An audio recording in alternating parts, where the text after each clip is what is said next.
PTA ने broadband की रफ्तार में 28% इजाफे और पाकिस्तान की 91% आबादी के मोबाइल फ़ोन सर्विसेज तक रसाई का दावा कर दिया। पाकिस्तान टेली कम्युनिकेशन अथॉरिटी ने सालाना रिपोर्ट बराए 2023-24 जारी कर दी, जिसमें कहा गया है कि अवामी और सरकारी तंजीमों की शिकायत पर गैर कानूनी सरगर्मियों से मुंसलिक 14,30,000 URLs को ब्लॉक करने के लिए कार्रवाई की गई।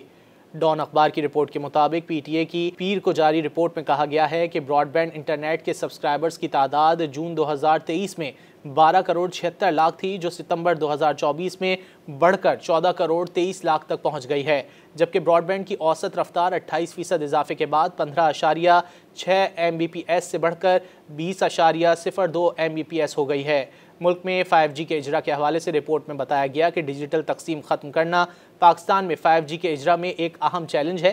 5G की तोसी की ज़्यादा लागत और लॉजिस्टिक रुकावटों के बायस देही और कम आबादी वाले दूर दराज इलाकों के पीछे रह जाने का खतरा है, जबकि 5G बैंड सेट की दस्तियाबी भी 5G को अपनाने में एक अहम रुकावट है। रिपोर्ट में टेलीकॉम ऑपरेटर्स की जानिब से की जाने वाली खातिर ख्वाह सरमायाकारी और अपग्रेडेशन का एतराफ़ किया गया, जिससे माली साल 2023-24 में टेलीकॉम रेवेन्यू रिकॉर्ड 955 अरब रुपए तक पहुंच गया। रिपोर्ट के मुताबिक 2024 में पाकिस्तान का ग्लोबल साइबर सिक्योरिटी इंडेक्स 79वें नंबर से टॉप 40 पर पहुंच गया है।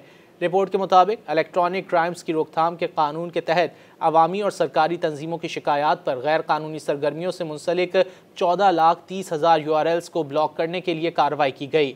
माली साल 2023-24 के दौरान टेलीकॉम सर्विसेज से मुतालिक 1,91,514 सारिफीन की शिकायत मौसूल हुई, जिनमें से 99.3% शिकायत को हल किया गया, जबकि 58 लाख से जायद गैर फाल सिमों को ब्लॉक या रिसाइकिल किया गया।